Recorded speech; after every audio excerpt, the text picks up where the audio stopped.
exactly now for our next round here at Grand Prix Lyon.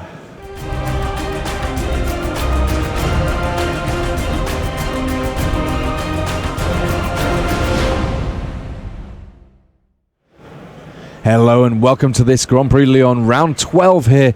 Each of these players at 10-1. Joshua Bausch and Jean-Emmanuel Depraz, each just a single loss thus far. In good shape. Obviously a few rounds still to go. Depraz did of course make the top 8 at Pro Tour Rivals of Ixalan, playing Death Shadow, and he's running it back here.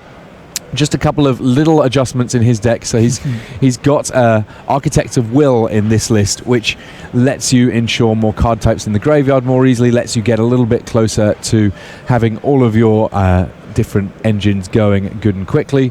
Kicks things off with a Mishra's Bauble before even playing his land for the turn, gets a bit of information as to what potentially Josh Bausch is on, so that he can figure out what the key plays are for this first turn. Yeah, I love this play from Jean-Emmanuel, and takes his time to really decide how he wants to play this. Got the information about the card in his turn, and now he's going to draw from the bauble here, and now he can also use the bauble again in Joshua's turn to get even more information about what he's drawing later on. And he took the words out of my mouth. I really didn't expect to see Architects of Will in a Traverse Shadow deck that Jean-Emmanuel Depraz is playing. Nice little innovation. It's not a 4-of, that's not what it's needed for, but it does just help make things a little bit cleaner and easier. A Street Wraith being cycled there by Depraz, who now does use that second Mishra's Bauble, this time to look at his own deck, because now he's got a fetch land, so if he doesn't like the look of that card, he can shuffle it away and potentially find something better. Ultimately decides, yeah, that one will play. It's another Street Wraith, so he gets to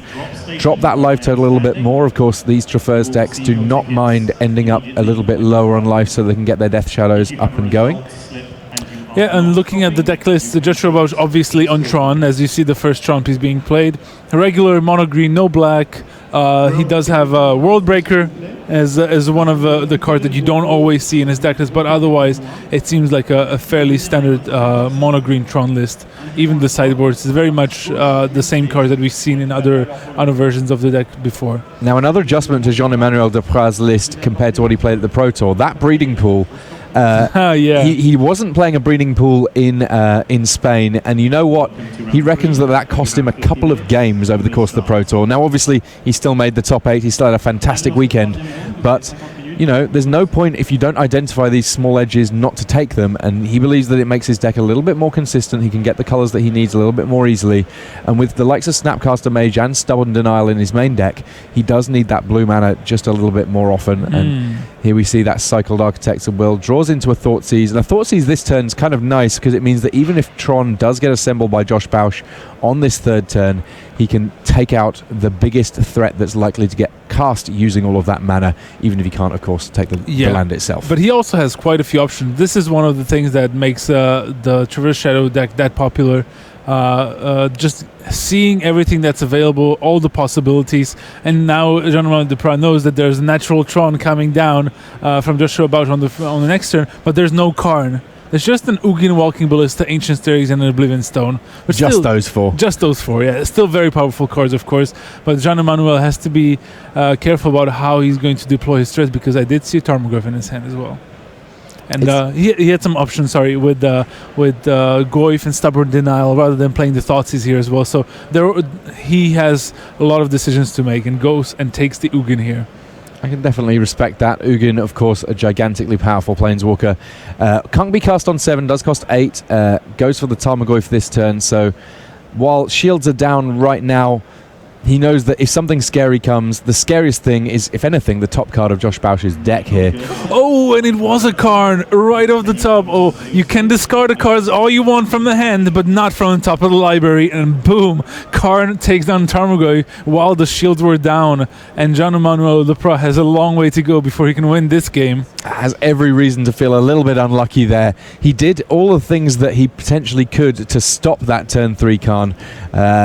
Looked for it, didn't see it, untapped, there it is. I'm sure that the chat's loving that one. Oh yeah. And yeah, now Depraz needs to really sort of reevaluate what he wants to do in these subsequent turns, because at 9 life his threat's been taken away. He's going to have to rebuild and figure out a way of getting past this. Things like the Fatal Push in his hand, that's not going to be doing very much in this matchup, more likely than not. Even if it gets to snag Walking Ballista, there'll still be some damage coming alongside it, and it's just Snapcaster Mage, flashback that Traverse the Elven Wild, find the first Death Shadow of the game. Yeah.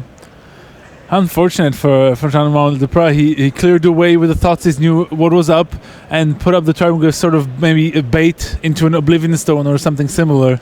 But the Daddy Karn off the top, not hesitating. Playing the Snapcaster Mage and the Traverse is great here because now Joshua has to decide.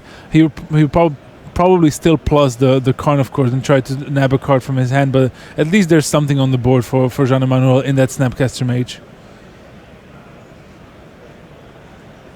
It's going to be a Fatal Push, possibly. Yeah, a Fatal Push, a pretty safe one there. Not going to be doing too much. Tapping out to cast a big Walking Ballista here. Shoots right away. 8 mana into a 4/4 Walking Ballista. Shoot the Snapcaster Mage. And again, Jean-Emmanuel is in trouble. He does have double Death Shadow, which are 4/4s for now. But with the Karn already back up at 7, it's going to be very difficult, especially because there was also an Ancient Stirrings in Joshua's hand that can always dig for some more gas. So having a 4/4 in play will mean that the Stubborn Denial in Jean-Emmanuel Depraz's hand gets a little bit better. It will mean that he can potentially use that as a 1-mana negate. Yeah, but I assume one of the Death Shadows will definitely die to the Karn minus. But he does have the Marsh Flats as well, so those can be even larger. And enabling that Stubborn Denial is actually quite important. But I think he might need something more. Double Death Shadow, threatening all sorts of things, but the Avatar's got a lot of work to do. 20 life still for Josh Bausch here, and more Planeswalkers being picked up here by Bausch. Drew another Karn. Occasionally you do want the second one. We saw yesterday Martin User getting rid of a Karn on over 20 loyalty because he just wanted to get a few more activations all in a single turn. Ancient Stirrings here, enabling a little bit more digging. Ulamog, a tempting option there. Very much so. And Vermicoil Engine, also a card that he could play here. Yeah, Vermicoil Engine could be decent here. Just because it creates a very good blocker and enables him to ride the Karn card advantage train, because at 7 just means that Josh Bausch can minus Karn twice over the next few turns. And there it is. Yeah. Getting rid of the first Death Shadow with Karn and then presenting a blocker that means that attacking Karn gets that much more difficult. So there's 7 mana. And the Vermicoil makes an appearance. With still 1 mana left open, he casts the Chromatic Star and passes the turn. I think one of the interesting things about the Chromatic Stars and Spheres is that leaving them on the battlefield is actually quite relevant against decks with discard. You don't need to pop them right away. You can wait for some turns, especially if your opponent is heavy into Thoughtseizing and Inquisitioning you. It's a great point, and it leaves Jean-Emmanuel Depraz a lot of work to do here, and he says, you know what, I'd rather spend my time trying to find a way of winning a game that is a little bit closer. Just has to have a little smile there. It's like, I thought that you weren't going to get the Karn, and then essentially Josh Bausch had everything. Natural turn 3 Tron without the need for any kind of search to find it. Then on the top of his deck, the safest possible place for it to be, he finds that Karn, gets it into play, and that's essentially all that we needed. Yeah, I'm wondering if Jean-Emmanuel Depraz told Joshua Bausch, you were so lucky. Yeah, I mean, it's the sort of thing, he's playing 4 Karn, he's playing 4 of each of those Tron lands.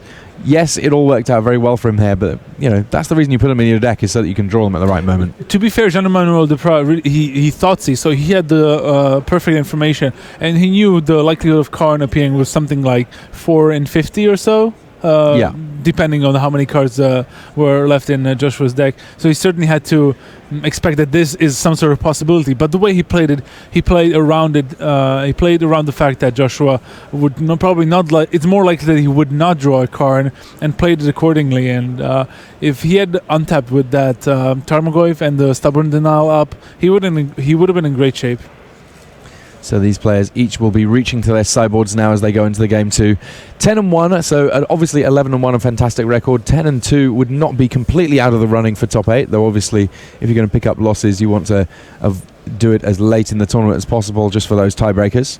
And when it comes to what the Tron deck can do after sideboarding against a deck like Traverse Shadow, this has to be one that they've got a few plans for, right? Yeah, definitely. It's I don't think the main deck plan will change that much, but there are some interesting cards that Joshua can bring in. There is some Relic of Progenitor and Surgical Extraction if he wants to meddle a little bit with the Delirium and Snapcaster Mage plan that the Jean-Emmanuel Depraz showed. He could also board in more creatures, maybe something like a Thought-Knot Seer to again nab more cards out of his hand. But I wouldn't expect to see much more. Thragtusk seems a little bit too slow, and Spatial Contortion, Nature's Claim, or Grafdigger's Cage maybe not as great here. And the cool thing, I guess, that Jean-Emmanuel Depraz can do in this matchup is that in each game he does have access to discards so that he can potentially snipe some of the powerful threats that Tron can power out, and he's got a clock. It's surprisingly easy for him to get down to a low enough life total where Death Shadow can be a big monster even on the very early turns of the game. So in a sort of a short game he can do some cool things, but he can also fight a longer game if he has to. Yeah, I'm looking at his sideboard right now, and his sideboard is very much made to build to make his deck a little bit more reactive after sideboard, especially in other matchups. Here he will have stuff to sideboard out, and I assume he's going to bring in something like a delay that he has, just to have some more counter magic against those big spells. Also, I think Temur Battle Rage, so that he can finish off Joshua a little bit sooner. And maybe not much else. He doesn't really have many other options. There's a Hostage Taker in the sideboard that I very much enjoy. That one can deal with key artifacts. So if for example, a Wormcoil Engine came down, rather than having to worry about killing it and then killing the Death Touch creatures, you can simply exile it with Hostage Taker and then potentially even cast it at some point. That's a kind of exciting prospect there. Yeah, people forget a lot of the time that it says when Hostage Taker enters the battlefield, exile target artifact or creature, and it's actually surprisingly relevant in some matchups. You can get you can grab an Ensnaring Bridge off of a Lantern player. So though to be fair, if you cast that one, it's exactly the same as if the Lantern player cast it. Yeah, well, you don't want to cast it, of course, but at least you get to exile it. So and get and just basically use this Hostage Taker as a way to not just get rid of annoying artifacts, but then the creatures is quite relevant. It's actually a card for the mirror match. Interesting, yeah, because they're super easy creatures to cast, many of them costing just a single point of mana. Yeah, just taking a Death Shadow 5 for 5 mana, because these battles are long slogs usually, because both players are removing the other's creatures, discarding their hand. But in the late game, if you go Hostage Taker, Death Shadow, and play it right away, it's great. All right, well, Bausch on a mulligan on the draw has kept on 6, and here we have our first fetch land from Jean-Emmanuel Depraz. I do wonder whether or not this deck would even be able to exist without the fetch shock mana base that is so prevalent in Modern. Inquisition of Kozilek the play early on, and there's 2 Oblivion Stones, Relic of Progenitus, and that Chromatic Sphere in hand. So all of the cards in hand, potential interesting choices here. Given there's a couple of Oblivion Stones, where do you feel like this Inquisition should end up pointed? I think Relic is my first inkling. Maybe the Chromatic Sphere is good as well. Both draw cards. It depends on what the Jean-Emmanuel has in his hand. I think if he's aiming to building a Tarmogoyf, he's probably going to take the Relic. Does take that Relic. Of course, 2 Tron Priests. The third one, no help too much for finding it. But immediately off the top, Urza's Mine was in hand alongside Urza's Tower. Urza's Power Plant was the draw. Joshua Bausch, this is how you get to 10-1 with your Tron deck. You just draw your Tron pieces consistently. If he can find himself a Khan or similar for the third turn, then we're going to be rocking and rolling exactly as we were before, and this could be a big problem for Jean-Emmanuel. Yeah, does have another Inquisition here. He's going to take a look. Hey man, you drew Tron again? Is Karn on top of your library? I mean, it's almost 100%. It won't be the top card of the library. It will be the second two down, so that he gets it exactly on the turn to be able to cast it on turn 3. True. I assume he might have some... look, he doesn't even look at his cards. He just... I think it's a Wormcoil Engine that he picked up there, which is also another nice one to be able to cast with that Tron. Yeah, but now Jean-Emmanuel is down to 15. He does have a Street Rage to go down to 13. If he draws a fetch land, he can already run out that Death Shadow. And I think... Ooh, Thoughtseize as well.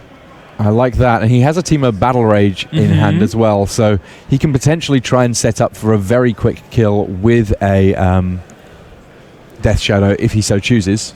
Yeah, it's one of my favorite plays of this deck, where it kills basically out of nowhere with a Teemo Battle Rage on a huge Death Shadow. And now he's definitely gonna go for the Thoughtseize, drop him down further. I think after the Thoughtseize, yeah, the life totals are not updated. He should be at 11, so the Death Shadow is a 2/2 for now, because the graphics were not updated with the Blood Crypt damage just yet. So this time round, Josh Bausch, while he does have the full Urzatron, did not draw into his Khan to be able to just slam that one down on the third turn. He's used his Chromatic Sphere, generated a bit of mana, drawn a card. 6 left, 5 left. Oh, 5 potential left, should I say? No, he has 6 left. He already had the Sphere in play from the start. So he had 7 mana, used 1 to play the Relic, and then 6 for the Worm Coil. And now Jean-Emmanuel was like, and you keep drawing these cards, they're nice. And there's an Abrupt Decay on the Relic. I do like that. Just deal with it good and quick in case there's any Tarmogoyf that you're looking to be able to cast in future turns. Yeah, but Wormcoil Engines is really annoying here, especially as Jean-Emmanuel doesn't really have answers. The life total has still not been updated. Okay. Just a little glitch on our machine. Do not worry. We will keep you updated on that. That is not a 0/0 avatar in play. We believe it is currently a 2/2, and Jean-Emmanuel Depraz on 11 life. Yeah. So Jean-Emmanuel got a little punished by not playing the Thoughtseize on his turn as well. He knew about an Oblivion Stone and probably didn't want to just waste his Thoughtseize on that Oblivion Stone. But I think not playing it there just made him lose to another top deck card, and all the spells are going to be top deck from Joshua now, as he only has a forest in his hand. So Depraz now, I believe, on 9 life. That means that, correct, unfortunately, his Death Shadow, while it is big enough that it will get all of the abilities of Teemo Battle Rage, it's not so big that with double strike it would kill off the Wormcoil Engine in the first strike step and then successfully survive that combat. So, well, not yet. Yeah, I think he has the Bloodstained Mire in his hand that he could play. Yep. So it's basically with Gentleman will be on 9 here. Pardon the small glitch that we're trying to fix here. Yeah, look at that. Joshua is not even attacking with this Wormcoil Engine. Respectful. Yeah, absolutely. I mean, I guess that if he knows that he's not got much going on in hand, if that Wormcoil Engine gets dealt with, there's not much of a game left for him. So it does make sense for him to be a little bit careful here. This is someone who's clearly got a bit of experience playing Tron. Yeah. I think Jean-Emmanuel drew a Tarmogoyf. Tarmogoyf, a pretty solid one here. He will need to fetch up green mana, because I don't think that he currently has access to that one. I can't quite see the land underneath that water grave there. Quick reminder to all the viewers, the life totals are not correct. We had to restart the computer that is responsible for life totals, so we'll get that fixed as soon as we can. So he does have green mana access there, but initially he might want to be cracking that fetch land. Yep. So that's going to put him, I think he's going to put himself down to 6. Which would make this a 7/7 avatar. He does if he wants his Death Shadow to survive, he has to play the Teemo Battle Rage here. Yeah, Death Touch on that Wormcoil Engine would be enough that even in the instance where Death Shadow gets very big indeed, it won't survive that fight. But now it has Double Strike and indeed Trample, because it's certainly a creature with more than 4 power. Yeah, gets 2 worms out of the deal though. One has Death Touch, one has Lifelink. And at least the Lifelinker can get easily blocked by Tarmogoyf. But with Jean-Emmanuel down to 6 here, that we did math, I think, yeah, we said 6 because he needed that 7 power Death Shadow. And the Death Touching guy can... Ooh! And that's lethal, actually. Wow, card off the top again for Joshua Bausch. He's really good at this. Yeah, as it turns out, if you're a Tron player that can hit your Tron naturally on turn 3 and draw your Khans when you need them, you're a difficult opponent to beat. And Josh Bausch, 2 games in a row, just puts it together. Jean-Emmanuel Depraz, he had to really maneuver quite substantially to put himself in a position to be able to win that game. And, well, Josh Bausch, his maneuvering was more just... And you know what? It worked out. Yeah, but to be fair, that's how the deck is built. I mean, we're joking and we're like, oh, he topped that card, ha ha ha. But seriously, the deck has 4 Ancient Steerings, Chromatic Stars, Chromatic Spheres. He can go through quite a few cards from the deck just to be able to find those expensive cards. He also had Ugin in his deck. Probably would have been lethal as well. Yeah, would be. So he had a lot of good cards. Oh, yeah. And once you hit a point where it's not just the pure Tron, once you've got a little bit more than 7 mana, your number of outs, if he draws Ugin, if he draws Ulamog, if he draws any number of his sort of bigger spells, then he's in a great space to do good things. We're going to get a chance to have a quick talk with Joshua Bausch after that pretty potent set of draws there. Congratulations, Joshua. It's Tim Willoughby and Matej Zalkai here in the booth. And wow, it looked like a lot of things lined up very nicely for you in that match. Yeah, it was a lot of fun, actually. So have you been this tournament? Is it just this match that you're really good at drawing Karn off the top? No, I think many friends of mine say that I draw pretty well at top decking Karn at the top of my deck, yes. And of course, having Karn in play, one of the key things that your deck's trying to do. Going into this tournament, what was it that made you choose Tron for Grand Prix Lyon? I had friends of mine, Christian Haug and Mario Seuser, who were qualified for the last PT, and we discovered that Tron is actually really good at the moment because there were no really combo decks and they were all more playing Death Shadow and humans and stuff like this, and we thought that that's a good matchup for us, and it worked kind of okay for my friends at the PT, and we tuned it far more for this tournament, and we think that it was a good tournament because there was Traverse Shadow as we saw in this matchup right now. It's a good matchup for us, and there's not many bad matchup, I would say, like Burn or Storm at the moment played right now. So is there anything in particular in your version of the Tron deck that you think that other players don't have? Yeah, we established a version with 4 ballistas in the main deck, so that got rid of some of the problematic matchups like affinities a lot better, like elves going wide strategies that's killing you fast, and yeah, I think right now that's the only thing. The ballistas are quite potent. Yeah. Lovely stuff. Congratulations to you, Joshua Bausch. Thank you very much. Now 11-1, so getting super close to consideration for a top 8 berth. Congratulations to him. But of course, we do have a little bit more magic from our feature match area. This is kind of how things play out for us as we go into the red zone. So many matches to show you, and we will be back very soon with them right after these messages.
Hello and welcome back to Grand Prix Lyon and MTG Red Zone. I'm Tim Willoughby. This is Matej Zadelkai. We're getting on through day 2 of Grand Prix Lyon and we've got more matches to show you. But before we do that, we're going to take a look at the decks involved in our next matchup. This one, Eldrazi and Taxes. This is the, if anything, kind of the black-white hate bears of the format. But rather than having too many hate bears, it's got Lyn and Arbiter, Thalia Gradin of Thraben, Tidal Skulla, and then it gets to have Eldrazi at the top end of what it's doing. And that means that you can do some pretty cool stuff, Matej. Yeah, 4 Eldrazi Temple helps out accelerate really huge threats and finish off the game much sooner than a regular hate bear strategy would. Of course, those Reality Smashers are just absolutely huge. And this deck does have some really cute tricks up its sleeve with Flicker Wisps and Eldrazi Displacers doing massive works, as do the Wasteland Strangles that are just a little bit hidden there. Those in combination with Tidal Skull are really annoying. Yeah, you then, of course, shouldn't forget about those Ghost Quarters. They play very nicely with Lyn and Arbiter. And Lyn Arbiter, of course, playing also very well with Path to Exile. Ether Vial letting you play your creatures at instant speed. There's a lot of moving parts in this deck, but they work very neatly together. And up against Miguel Castro this round, we have... well, it's not quite as intricate a deck, but it's certainly potent in its own way. This is a burn list that is notable for those 4 Monastery Mentors in the main deck. Ooh, wait. I was like, yeah, just another burn list. Then you say Monastery Mentor, and suddenly I'm all like, ooh, really? Yeah, we've seen Monastery Mentor do big waves in day 1, surprisingly so, because I thought a 3-mana 2/2 is not very well positioned right now in this metagame, but I can see it being a card that can really help finish off the game for the burn deck. But honestly, I think it's just a typo. It should be Monastery Swiftspear. I mean, that would make more sense. It makes much more sense. But I would be very intrigued to see whether or not this one's correct. And there's only one way that we're going to be able to find that. That is, of course, by going down to the match, just shaping up to show you this one. Of course, the wonders of Time Walk Magic, we're not going to have to watch too much shuffling. We're just going to head right on down and see a little bit more magic here from Grand Prix Lyon. Here is our game 1. It's Burn against Eldrazi and Taxes. We're going to shuffling through. See what we can see. Yeah, there is a Monastery Swiftspear in there, so I think you may have called it there, Matej Zadelkai. Turn 1, Sacred Foundry, and we're playing things just a tiny bit quicker on that shuffling, just so we can get through those elements of it. Lots of shuffling in Modern. Apparently this is regular speed. Both players just really good at shuffling fast. Lovely stuff. I can dig that too. And Goblin Guide revealing a Path to Exile on the top of Miguel Castro's deck, and we are off to the races. Yeah, I was really happy about the Monastery Mentor, and then I got real sad real quick when I realized that there's no Swiftspears in the list. So, yeah, but regular good old burn, 10-1 in this tournament. It didn't go that well for some of our pro players with 3 buys. I talked to Frank Karsten in the morning that there were the players with 3 buys, so gold and platinum. They 2 played burn, Mattia Rizzi and Andrea Mengucci, and both didn't make day 2. So. Yeah, they had. I know that Mengucci had played humans when he made top 8 of the Pro Tour. Decided to make a spot adjustment for this event. Sometimes those work out great, sometimes not so much. In the meantime, though, Miguel Castro sat back on just a Caves of Kolos, a nice land that taps for colourless mana as well as both the black and white mana that his deck can require. So kind of a tri-land in some respects in that regard. But at the moment, the only threat on the battlefield is this Goblin Guide, one of the most efficient sources of damage in the burn deck. Now it's joined by Monastery Swiftspear, and that means 3 points of damage coming through to Miguel Castro. Yeah, now revealing the Thought Knots here, and Mike Krasnitski surely knows what's up. He probably did already know after that case of Coilos was played. And I quite enjoy the fact that ever since the printing of the Eldrazi, these pain lands have gotten quite a bit more useful. And we've already seen Caves of Coilos, Shivan Reef, as well as Karplusan Forest in the feature match area. Yeah, I know that Brushland for a while was another one of the ones looked at once the Eldrazi, true colourless Eldrazi were printed. It's amazing how those lands have fallen in and out of favour. Of course, first printed in Ice Age, some of them, a long while ago. That Caves of Kolos from Apocalypse. Good old times. Eldrazi Temple coming down here, potentially powering out a 3-drop if it's an Eldrazi, just a 2-drop if it's not. Yeah, there probably does some discrepancy with life totals, so they're just making sure that they got all the pings right, because between all the fetches and pain lands and the chomps from the creatures of Mike, it looks like they made one mistake, but I can easily figure out they're only in turn 2 or 3, so believe that our screen is entirely accurate at this point, and here comes a Wasteland Strangler, exactly one card exiled. So the exiled card goes to the graveyard. The Monastery Solicitor in play gets -3/-3, and suddenly Wasteland Strangler is the only body on the board. Yeah, this is so tasty. Whenever you do it, it's like the best feeling ever. If you happen to find an exile card and get to put it back in the graveyard and kill something as well. Searing Blaze, though, a great card to get rid of a creature this early on the board. And the problematic for Mike Krasnitski is the fact that he's basically out of cards here. He has one Boros Charm and just a bunch of lands. Now, for this burn deck, how many lands does it need to draw before it starts to feel mana flooded? Yeah, I think you want to draw 3 tops. Well, he's doubled up on that. Admittedly, one of them might go here. Oh, sorry, the Thought Not Seer can't take lands, so this is just essentially Mike Krasnitski can't even feel that good about this, because you know what? He would much rather they were spells. Yeah, look, he drew another land. I mean, one came from a Path to Exile, which is unfortunate, but now he's up to 7 total, and I think he has another Thought Not Seer and a Reality Smasher. I think if he plays the Smasher, he has a turn to clock there, and Mike Krasnitski would have had to draw 2 4 damage removal burn spells, so probably back-to-back Boros Charms or something similar, and Miguel Castro certainly knows that the likelihood of that is very small. So if Castro goes for the double Reality Smasher, he's just going to put this game into the bag. Carefully counting things up here. Those Eldrazi temples tapping for 2 mana if you are casting an Eldrazi. 9 points coming in here. Mike Krasnitski dropping to 7, and it could be lights out for this burn player here. Yeah. I think both players know it. Draws a Grim Lavamancer for the turn. I mean, I guess it's a body that can get in the way of a Thought Not Seer, so all is not entirely lost, but even if he does do that, what's he hoping to draw into that's going to keep him in this game? I mean, it's going to be quite difficult. At least this is a blocker. Another Thought Not Seer is going to check for the lands again. So now it probably reveals the fact that there's a Path to Exile, clears the way, and here comes the Eldrazi. Yeah, never count them out. They're just very, very efficient for their cost. Very powerful, and we get to go straight on to game 2 thanks to the wonders of Time Walk Magic, skipping that shuffling for you as players check out their opening hands. Burn now needs to win 2 on the bounce. This one will be on the play, which obviously helps, but from game 1 it looked like Mike Krasnitski just not drawing the right mix of lands and spells, and that really costing him. Yeah, here comes a turn 1 Grim Lavamancer. That's a great card to have early in the game because it's really good against the Hate Bears. Those small creatures like Thalia, Guardian of Thraben, Lyon and Arbiter, even Flicker Wisp. Grim Lavamancer is just a cheap, efficient way either to kill the creatures or go face. And its flexibility is important. And Mike has one card that I looked at his sideboard that I really liked, and he already drew it. It is an Ensnaring Bridge. Red Bridge. This is a deck that used to exist a long while ago. Burn spells and ensnaring bridges, and hoping that you can keep that bridge in play just long enough to burn your opponent out.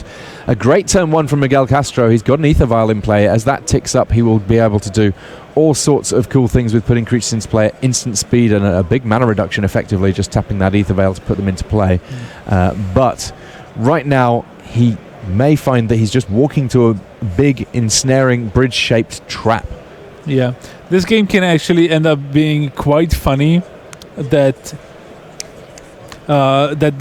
you can one player can have an ensnaring bridge and no cards in hand, and the other player, Miguel Castro, he can have a worship. Yeah, and so like neither player could potentially kill the other one. Well, that could be a problematic turn. I mean, as things stand here, 2 copies of Riftbolt getting suspended by Mike Krasnitski, so he will represent a large amount of damage going forward. But in the meantime, there's a Wasteland Strangler, and he's able to... Oh, that's a beautiful play. Wasteland Strangler, exile one of your suspended Riftbolts in order to kill your Grim Lavamancer. I have not seen that one before. So Wasteland Strangler now the one body on the board, and this is going to be a really tricky one for Krasnitski to navigate his way around. He's got a couple of cards in hand, but there's an interesting card for Miguel Castro here.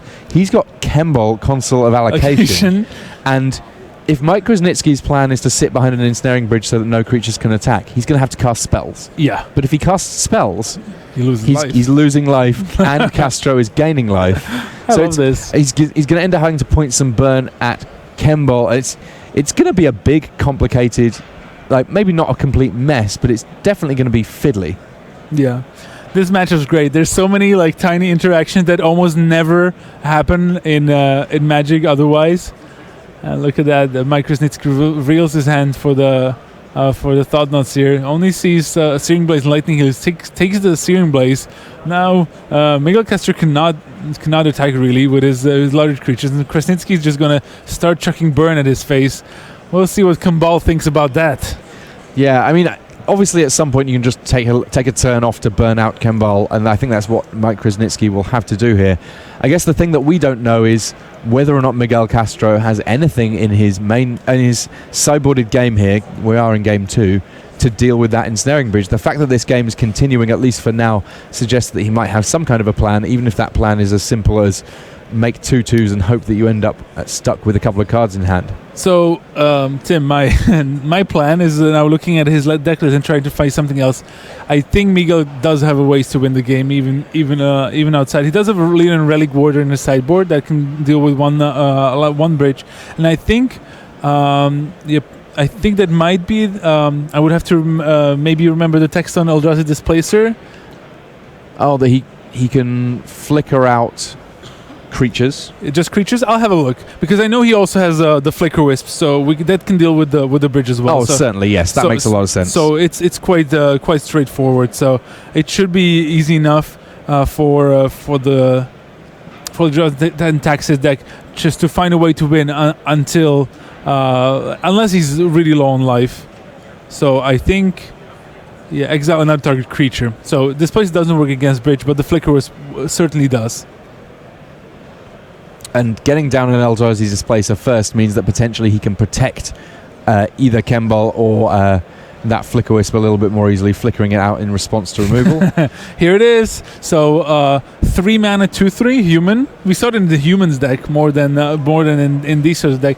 And whenever an opponent casts a non-creature spell, I think it's you gain 2 life and your opponent loses 2 life. Well, right now, Krasnitski, he does have a spell that could kill Kambal. Unfortunately for him, it's a Lightning Helix, and he doesn't have any white mana yet. That's another way he can end up with cards in hand if he simply can't cast them due to mana issues.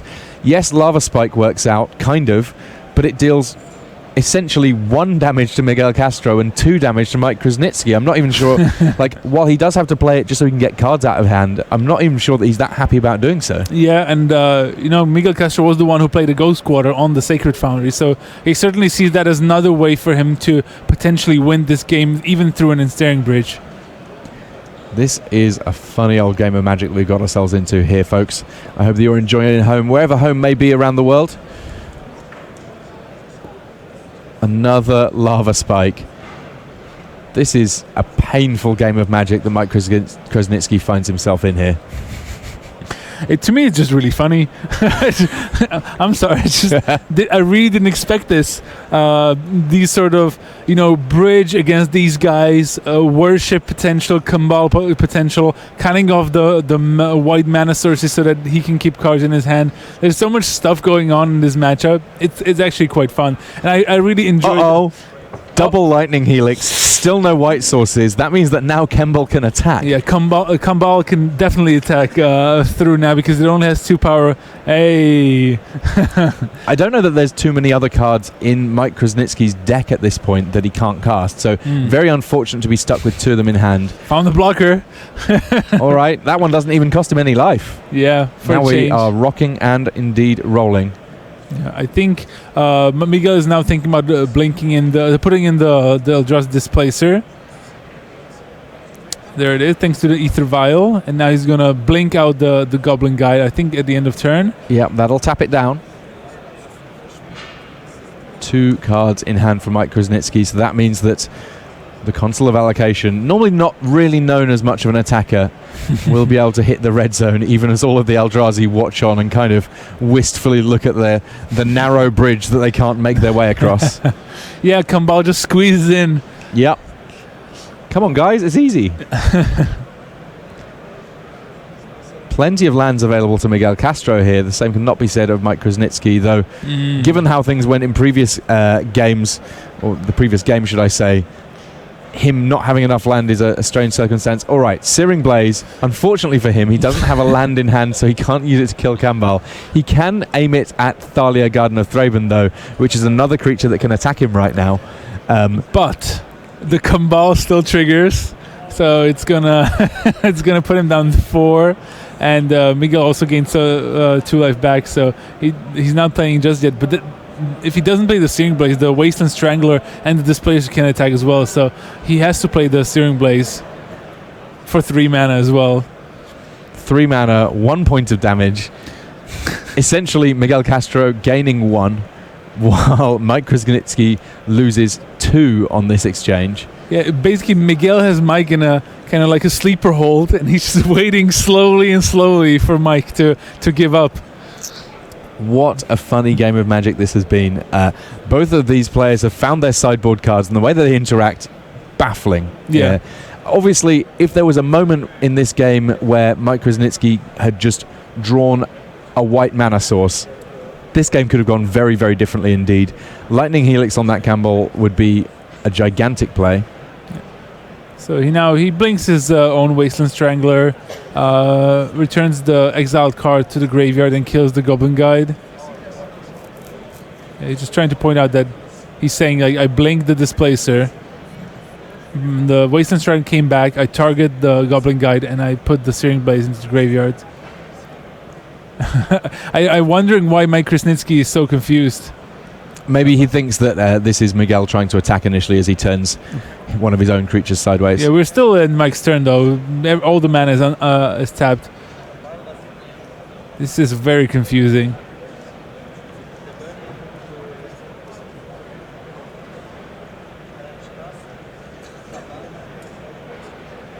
Yeah, not quite sure exactly what's going on here. Okay. I still don't understand what Mike is arguing for here. Yeah, the Searing Blaze gets... Yeah, I don't understand. It was very clear to me. It was just maybe Miguel saying something that Mike misunderstood, and they were trying just to clear up the situation. Yeah, these European GPs, there can potentially be a few little communication issues just because we've got players coming from a whole variety of different countries and communicating. Sometimes everyone's communicating in their second language because while there are lots of languages in countries that Magic is played, English is a language that is understood by many. Yeah. People are asking how was the Searing Blaze exiled? It was actually exiled very early in the game with the Thought Not Seer. When Miguel saw a Searing Blaze and Lightning as he chose the Searing Blaze, has been exiled ever since until Miguel blinked at the Strangler with his Displacer to put it back into the graveyard. And I love that chat is helping me out. I mean, there's some cool things that could be going on that if it worked out that Mike Krasnitski got down to 0 cards in hand, then you could potentially use Thought Not Seer flickered to force him to draw at least 1 card. Yeah. And then hoping that he draws a land that you cannot take. Yep.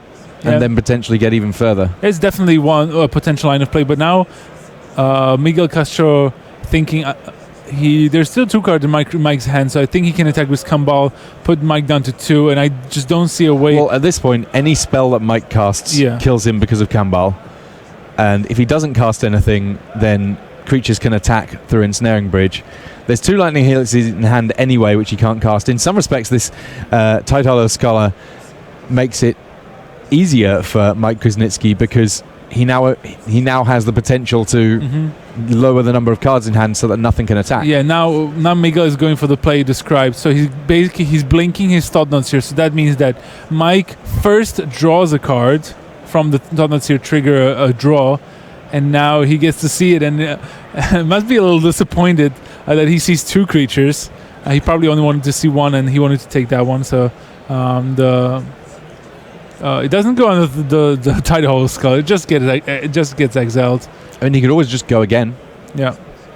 And now Goblin Guide, the blocker, and now Miguel, he cannot attack at all, I don't think. Yeah, he's gonna blink the Wasteland Strangler.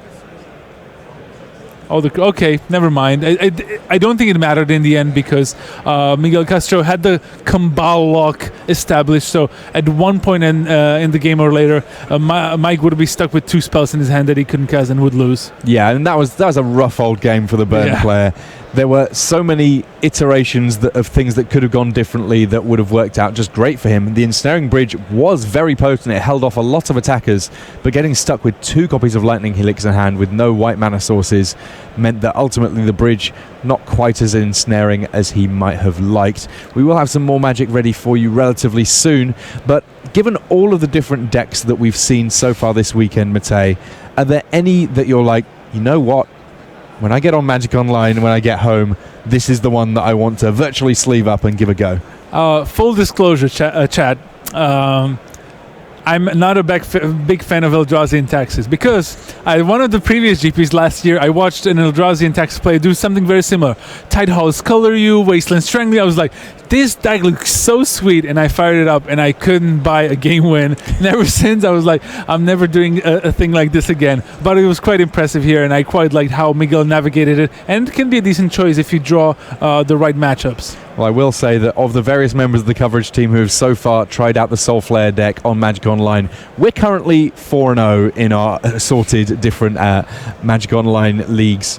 So maybe you'll get a chance to play us at some point. But in the meantime, there are some players in our feature match area that we're going to get a chance to watch playing as we head back down for more MTG Red Zone, more Magic. And in this case, it's Marcio Carvalho and Davide Cappiello. This is a time-walked match of Abzan against Tron. Both of these players 11-0, and you've got to think that winning this match, they're just perilously close to locking up a top 8 slot. The cutoff is a little further away, especially with this many players. So usually you need 13 wins, but if one of these players gets to 12 wins, 0 losses, he just needs 1 win in the next 3 rounds to make it in.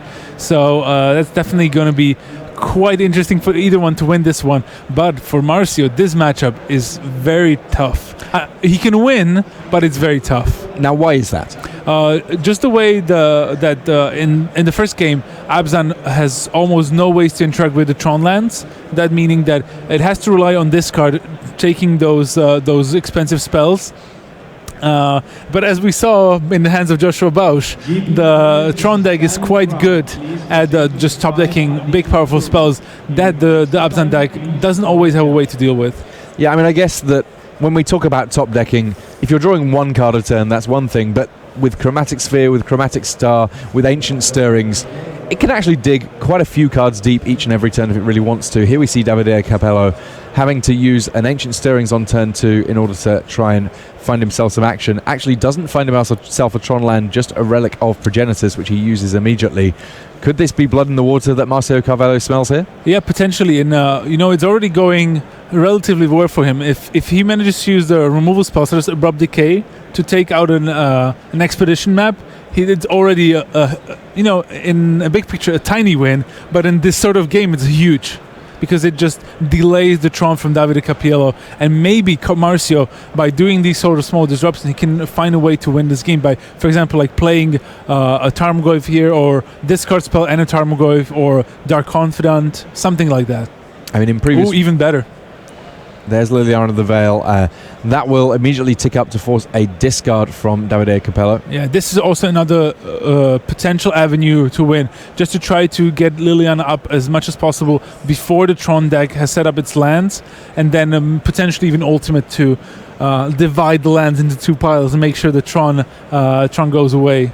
Now you'll see that the player's discarding face down to Liliana initially. That's because the discard from Liliana is simultaneous, so you don't want to discard face up, have your opponent get that information and help that make them a decision as to what they're throwing away. Yeah, Davide Cappiello did find Sylvan Scrying, so at least he's going to get that second Tron land going, and he goes for a power plant. All of the Tron lands from Davide Cappiello look like they've been altered slightly just to be completely full art. Beautiful. I guess also makes them easy to pick out when you are using the likes of Sylvan Scrying to search through your deck. Yeah, I'm curious to see what Marcio is going to come with. He has a Lingering Souls, but it's one of the worst cards against Davide because it's just so slow and in attacking only 2 a turn. Looks like he's shaping up for a Thoughtseize here. Going to go for the Liliana tick up first, force another discard. Yeah, so now Davide discards the line. I think he has a mine in his hand, so he's very close to Tron. So I think we're going to see the Lingering Souls that was discarded. Where are our spirits? It's spirits in hot demand in this feature match area, it must be said. Yeah, here they are.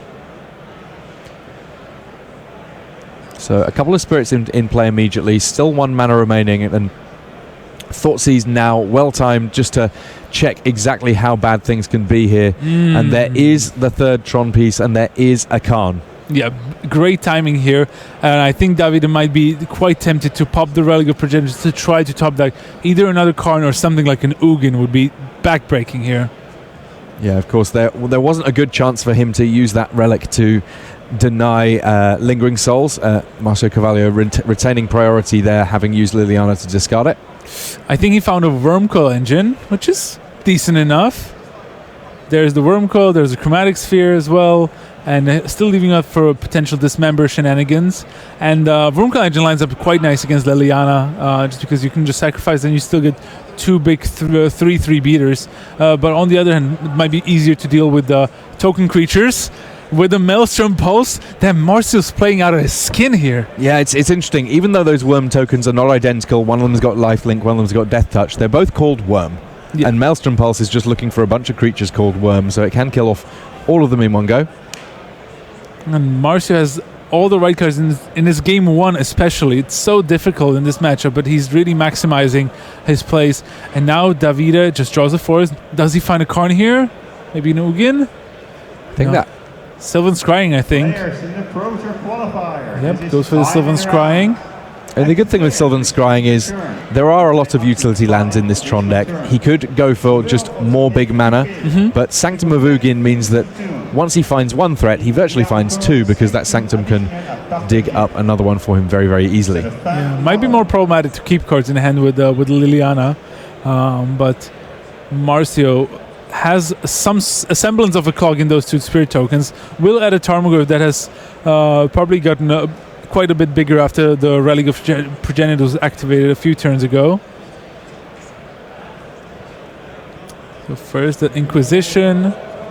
Now, Inquisition of Kozilek, this does feel like it's only ever going to get the setup and never the knockdown from the Tron deck. Yeah, but now you can take Dismember. I think Davide doesn't want to play it here on the Spirit Token. It's probably going to cost him more life. And here's the Tarmogoyf and a plus, nabbing last land. And now, top deck mode, Davide Cappiello. Show us what you got. This is definitely something that Tron does better than most decks in the format. Walking Ballista, a nice top deck here. Not bad, but he has to figure out here if he plays the Ballista and sacrifices the Sanctum of Ugin, unless he shoots down the Liliana, that card that he finds is going to get discarded right away. So it might just be better served doing something else here. It's a fiddly one, isn't it? Because there are lots of different sizes that you can make this Walking Ballista. If you tap out for it, you've also just got lots of targets. You can start going for spirits. You can sort of mix and match a little bit. He doesn't seem that happy. He goes for the sacrifice on the Sanctum of Ugin. And, I mean, this could be if he had access to 10 mana, I would have liked this play because he could search up Ulamog. But now he probably can go for... Okay, he's going to go for Ulamog anyway, even though he's only on 8 mana. But now he has to shoot down the Liliana of the Veil if he wants to. Probably wants to give him a shot at drawing any Tron land in the next turn. Yeah, so he's going to play the Walking Ballista, shoot down the Liliana of the Veil, and hope that he's going to draw any Tron land so that he can cast the Ulamog once he untaps. That's a bold play, and I quite like it. He has, like, I would say, at least 3 turns of attacks. Even though the Tarmogoyf is quite big, sorcery, planeswalker land, artifact creature as well, instance, so 6, 7. This is actually a 2-turn clock, not a 3-turn clock as I originally counted, it looks like. Well, when all of a sudden an artifact creature and a planeswalker go to the graveyard all in one turn, it's easy to see how those numbers can stack up. And of course, Marcio Carvalho here can still draw a Thoughtseize just to take that plan apart. Oh my god, he draws a Liliana, gets rid of the Ulamog. Marcio Carvalho with shows the Tron deck. This is how you top deck. Yeah, it's not just the Tron decks that can top deck the Planeswalkers when they need. Marcio Carvalho dealing with Ulamog the Ceaseless Hunger before he gets any breakfast in him. And Davide Cappiello now, he's drawing very thin to stay in this game. No, just a star. He has to try to draw something off of that. I mean, a Wormcoil Engine might help. Karn could be also no. So now dig. Yeah, fewer outs now. He has to go for his to find Wormcoil Engine here. Yeah. They're just making sure that appropriate mana is spent, so that essentially Davide Cappiello is now 1 mana shorter than he was previously, having cracked that second sphere. Yeah, no. And there's a land. Wow. That's a concession. Marcio Carvalho, as much as we were saying that this is a rough old matchup for him, able to piece together the things that he needs in his game 1 here of this time walk match. Currently 11-0, would love to make that 12 as these players shuffle up, go into their game 2. Well, I'm looking at his sideboard, and I would feel much more confident if I was Marcio going into game 2, because he can bring in Fulminator Mages, he can bring in Stony Silences, and he can get rid of some of the removal and graveyard hate that he had in his main deck. It should streamline his deck further in this matchup. It's still not going to be an easy matchup. Well, unless Davide Cappiello forgets to play a second land. I mean, he didn't forget; he just doesn't have any. If Marcio has Stony Silence here, this is basically over. Yeah, this is a rough old draw that Davide Cappiello has going on. He's drawn a Thragtusk, which is one of his sideboard cards, and while he does have artifacts that can help him draw cards, if Stony Silence comes down too fast, this is a big old problem. Yeah, he did mulligan, and to be fair, Expedition Map and Relic, it's quite easy to keep such a hand because you're so close to getting going with your Tron lands. But is there the Stony Silence from Marcio? Maybe even in Abrupt Decay, he does have. Nope. Of course, he does have the Stony Silence. In response, one last sad activation of Relic of Progenitus. But from here on out, Davide Cappiello, he's got to rely on the top of his deck. He does see a land. Ghost Quarter. Okay, at least he has Sylvan Scrying. He's going to have to do it the hard way here. This definitely does not qualify as the easy way. Gets Urza's Tower, and I believe that Marcio may also have a Fulminator Mage in hand just to reinforce what's going on. It may be that he doesn't even feel like he needs to play it just yet, depending on what else he's got happening in his hand here.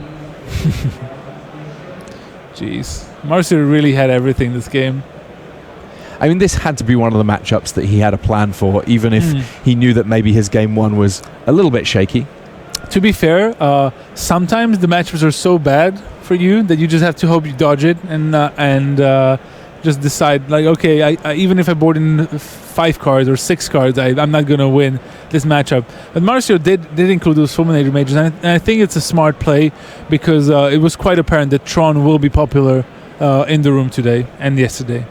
Dark Confidant, the play there from Marcio Carvalho, reveals a Tarmogoyf. So currently his life total dropping down a little bit faster than Davide Cappiello's, but given that Cappiello has essentially nothing going on thus far in the game, and it looks like he's going to be a few turns away from really achieving anything, I think we can expect to see the Italian's life total heading down here, and an abundance of riches in Marcio Carvalho's hand here. Does he want to go with Liliana this turn, safe in the knowledge that Tron's not going to happen next turn anyway? That's certainly an attractive option. Yeah, it's definitely one of big decision because you have to decide being about how disruptive you want to be versus how aggressive do you want to be. And Marcio just wants to be disruptive with the Fulminator Mage. There is a power plant that was just drawn from Davide, but Marcio is still in decent shape, has plenty of life to work with, also reveals the Thoughtseize to the Dark Confidant. There's still Davide Cappiello is still very much alive. I've seen Dark Confidant do the crazy shenanigans. Yep. When he just decides that he's going to turn on his master and fire up some, 3s and 4s and 5s and gradually knock down life totals. Thoughtseize, of course, also knocking down Marcio's life total a little bit.